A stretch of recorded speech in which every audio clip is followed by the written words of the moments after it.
Well, welcome back to Channel On. I'm back on the little John Deere ride-on tractor. Been getting a few questions about this, and I thought, you know what, rather than answer them individually, I think I'd compile about 5 or 6 of them and answer them all together.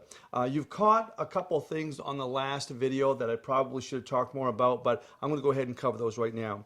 So the first one is, hello Channel On, can you kindly demonstrate the location of the radio's batteries and how to replace them? So a lot of these little tractors come with a little FM radio. This one does not work. I've already tried to do this radio once before, and it's probably because it's been left out in the weather for so long. But with that said, I'll show you how to replace them. There's a screw that actually holds this whole assembly on. But to get that screw, it's kind of a pain in the butt. It's easier just to remove the steering wheel. So I'm going to go ahead and show you how to do that. So on the steering wheel itself, there's going to be a bolt that goes all the way through. And I've found this on several of the other ones, that if you put a piece of tape on the back side that holds that lock nut, you're not going to worry about that falling out. So just go ahead and take your Phillips screwdriver and remove that bolt, just like that. And when you pull that out of there, that steering rod is going to fall down. Don't worry, because you can reach right back up underneath here and you should be able to push that right up. So take that bolt nut steering wheel and place it off the side. I'm fighting a little cold here, so bear with me. So then you're going to have a Phillips screw right here. Just go ahead and pull that out of there like that. Don't lose that screw. Pull the radio assembly out, and there is where the batteries go, right in that location. Okay. So all you need to do is, just like any battery compartment, is remove that screw like that. And it's going to reveal where the batteries go, right there.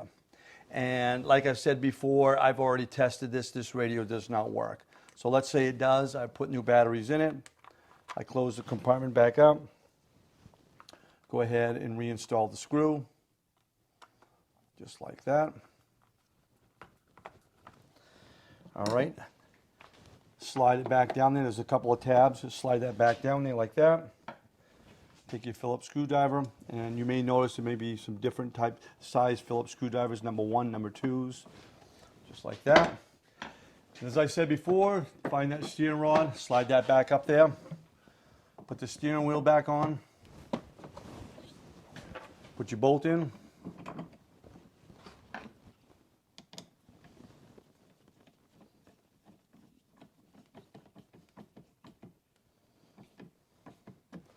and there you go. Go ahead and remove your tape.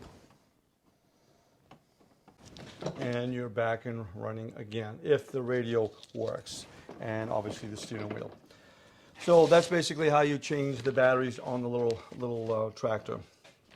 Next one, it says, appreciate all that you do. Could you please provide a link to the parts list? Absolutely. There's a couple of websites, but I think I found the actual John Deere website for this toy ride-on, and I'll send that to you. And in fact, it's got all the cosmetics and all the little lights and stuff like that, the fake lights. And there's like a little stack that comes up here. You can buy all the replacement parts. The new radios, I think, are like Bluetooth, I believe, so I'm not sure if you can get the original or not. But yeah, I'll have a link down below for the parts on that. Next question is, what is the process for conducting a brief functionality test? I had mentioned that in the last video when I was showing how to operate this. And I guess I should have talked about it then, but basically what happens when I find these on the side of the road, you don't have to do this, especially if you just want the parts. But if you take the buggy and you put it in gear, or turn it on, put it in slow or fast or whatever, just make sure that it's as if it was going to work, and lift up one of the wheels and turn it. And if it turns kind of hard, and then when you push the pedal, listen to the difference. Pedal. See how it sounds differently? Okay, there's resistance there. So that's probably telling you that probably everything is working okay. The reason for that is this is kind of like a one-pedal drive on these power wheels. As soon as you left up on the pedal, it grounds the motor out, okay? So it's, if you have it's going faster, I left the pedal off, and there's a little bit of resistance. It grounds it out, so it brings the buggy to a halt. So that's just a quick little test that you can do. It's not foolproof, but I found that that's going to give you a lot of understanding what's working and what's not. Okay. Next one. This was an interesting, regarding the crimping the spade connection, when I was crimping the connections on the battery, why was it necessary to turn the crimping tool around? So someone saw me turn the crimping tool around. And so this is going to be kind of hard to show, but what's happening is the spade connector itself, all right, there is actually a splice. There's a cut on the top when they manufacture these. And on the crimping tool, you don't want to put that part of the tool on that crimp. You want it on the opposite side of it. So if I go ahead and crimp this, all right, see if I can get a view of this. When I go ahead and crimp this, it's going to be on the opposite side of where that was manufactured. And it's going to give you a much better crimp than if you went on where it was manufactured. So when that's manufactured, it kind of comes up around and it's split right here. You want that crimp to pierce the bottom of it rather than the top. So hope that makes sense. But someone caught that when I was crimping the battery connection in the buggy on the last video. And I did it and I wasn't even thinking of it. It just comes natural. So that's why you do that. I hope that answers that question. Let's see, next one is, could you explain the purpose of the red tab on the shifter? Absolutely. So this little red tab that you have right here, what that is for is this allows you to go in high speed and it defaults to low. So you're in low speed, obviously in reverse you have to hold it on this buggy. That's low speed. If you want to go fast, then you pull it down.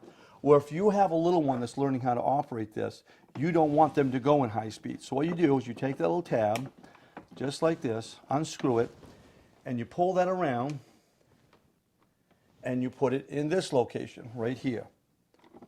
And then you put the screw in.